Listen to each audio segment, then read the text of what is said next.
Hi, thanks for being in a new video. This time I have an unboxing of the OPPO Find X8 Pro. Let's get started.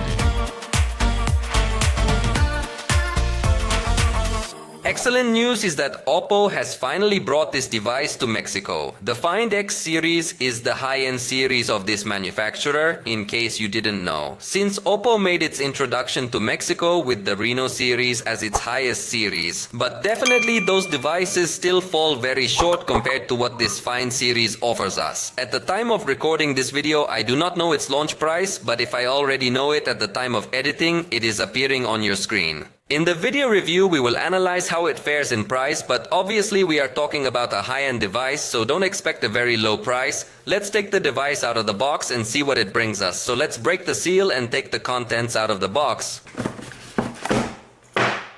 That the box has a certain light reflecting design, it gives it an original touch considering it is a high-end device. And the first thing we come across is this little envelope or box.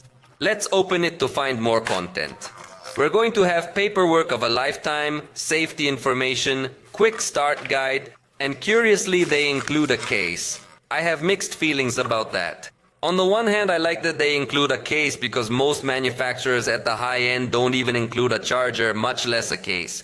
But on the other hand, it's a transparent case, let's say simple. Note for example the case they included with the X8 Ultra, which did not have global distribution, but note that it is a case that has a more sophisticated design. And yet I didn't like this case as much as the one from the last generation, which was the X8 Pro, where we found a much nicer textured case. So this hints to me a little bit that the trend is going down. Maybe next generation we won't get a holster, maybe. But I insist, it gives me mixed feelings because other manufacturers don't even give us holster. So thanks for the holster, but for being OPPO, I expected a nicer holster. In a moment, we'll see how the case looks like when it's on, so you can tell me if you like it with or without the case. And just look at the beauty of the phone we just found. It reminds me a lot of what Huawei did back in the day with P60 because you notice that it has a certain level of texture to it. I think that through the camera it is not so easy to distinguish it. I got a model that justly its pattern is not so distinguishable, and I say this because these finishes are unique to each device. Fortunately I have two models, so I think that comparing them you can get to notice a little more that they have a different pattern. They give the aesthetics as similar to marble, although obviously it is not that material, but without a doubt that its aesthetics is too nice and looks very well worked. A very premium feel in the hand and also to the eye, so this very nice and very premium design looks a bit spoiled if you put this plain transparent plastic case on it. So personally I would use this device without a case because it looks much nicer in this matte finish. But you let me know in the comments which option you would prefer, with case or without case. Let's get this device powered up while we see what else comes in the box. And we come across the SuperVolk 100-watt charger. As I say, it's great news that the charger is included in the box. We are used to that in the high-end, no charger is included, but OPPO includes a charger and also a very powerful charger. This is very good news, although I must say that it is a bit of a big charger, but definitely powerful. We are going to keep the charger, and the cable is also included. It's a cable that has a good thickness to handle all that current. It doesn't have any color badges on it, so it can become a little bit more complex to distinguish what the original cable is, although it immediately feels like it's thicker than usual. Obviously USB-A on one side, USB-C on the other side. That's all the contents of the box, so let's focus on the handset so we can get a feel for its specs and key features.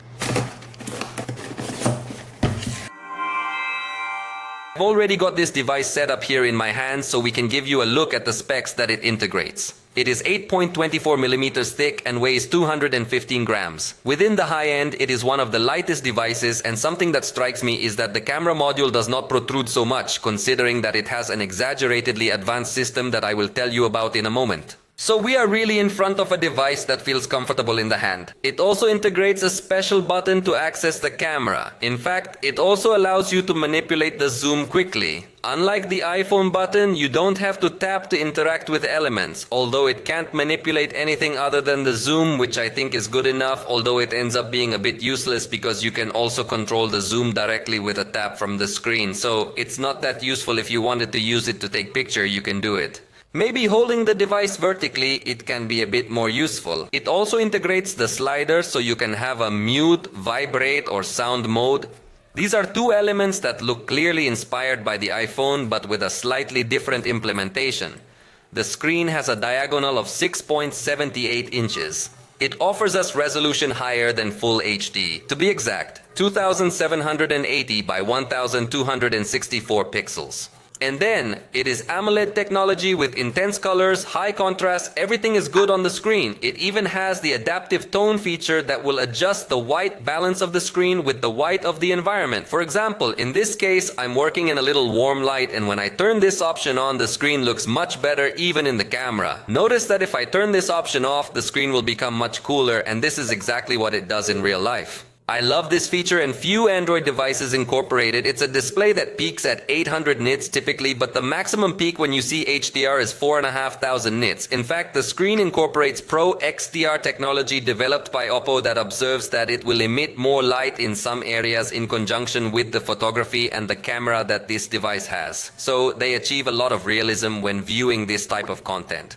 Of course, it also supports HDR content, Dolby Vision and more. It is an excellent screen. Like any good high-end device, it incorporates stereo sound, although the top speaker is inside the earpiece for calls. And note that it also has infrared. What for? Well, to have a universal remote control at hand. Just select the type of device, the brand, and follow a few steps so that from your cell phone you can have that control. Front camera is 32 megapixels with f2.4 aperture but fixed focus. This is the main point where I'm probably going to complain. You can't have a high-end device with fixed focus. It brings pretty aggressive beauty options, so if you like a more natural feel, it needs to be turned off. It offers 2 levels of wide, but I insist, not offering autofocus on the front camera is going to weigh you down a lot.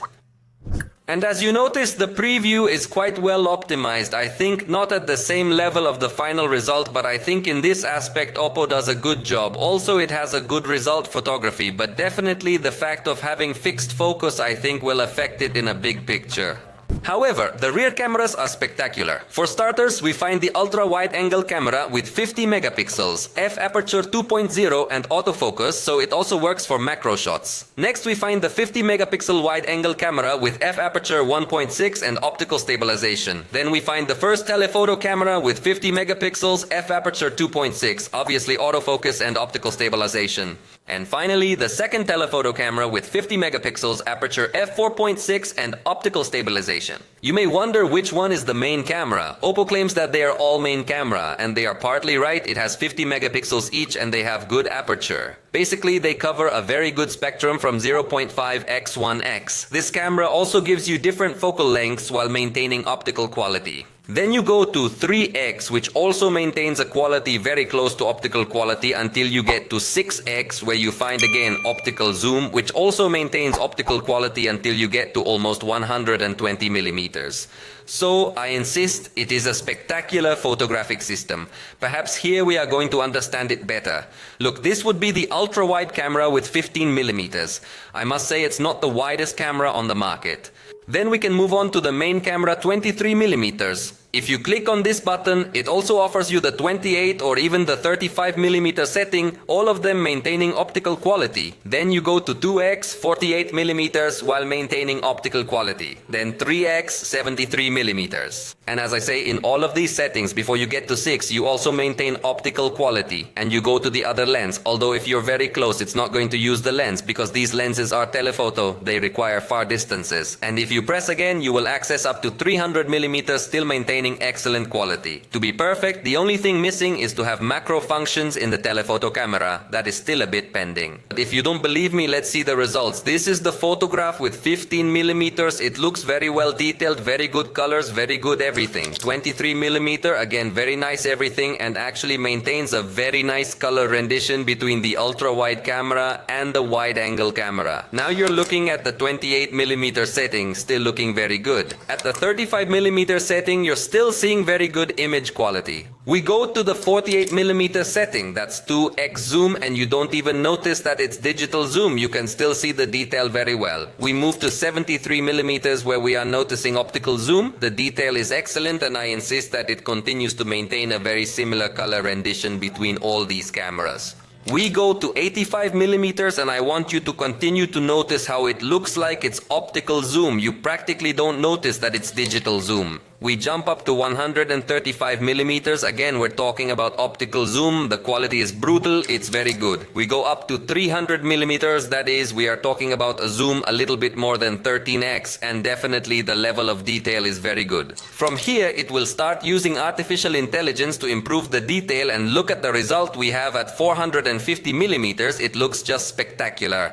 Now look at 675 millimeters. It's a tremendous distance, and the level of detail still looks very good. In fact, it still looks very natural. It doesn't look artificial. At 1350 millimeters, you may start to notice that it looks a little artificial, but I'm still impressed with the level of detail it achieves. Finally, the maximum zoom is 120x, that is 2700 millimeters, and I insist the level of detail is exaggeratedly high. Although it is evident, you notice a little artificial because it is using artificial intelligence to raise the detail. So you look at these two images from 15 millimeters to 2700 millimeters, and throughout this range it covers us with an exaggeratedly good quality. Now you're looking at some pictures with portrait mode, which also allows us to use different focal lengths. For example, 23 millimeters, then 48 millimeters, then 73 millimeters, and this device lets us use up to 135 millimeters for portrait pictures, and they come out very well. It is very clear that it is an expert device for photography. In video, it seems that it does not fall so short. It supports HDR video, and you can also get up to 4K at 60 frames per second with all available cameras. Of course, in the video review, I will give you many more details and examples of what the photos and videos come out to, but as a first impression, this camera is excellent. Of course, it's not all about the camera.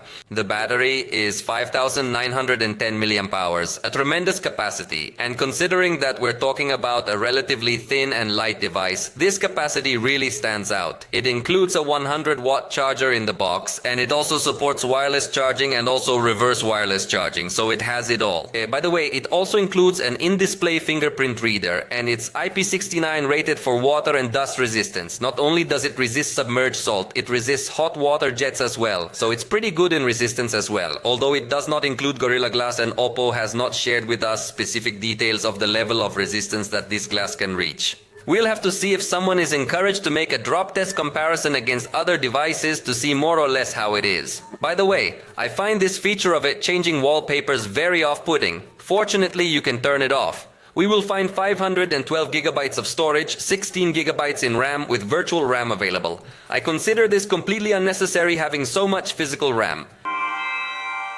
The processor is the MediaTek Dimensity 9400, a super powerful processor. But let's go to the benchmarks to get a little reference of this processor. In single core, 2803 points. On multi-core, 8522 points. Believe me, it's very powerful. In Antutu, it gave us 2,309,942 points. Again, it confirms that it's very powerful. But obviously the real tests we will do in the review, where we will have more applications, more games, and everything you want. For now, it is very clear that it will be a serious competitor in the high end, especially for those who want an excellent photographic system. For the moment, we have reached the end of this video. If you liked it, you know you can tell us about it, and we'll see you next time.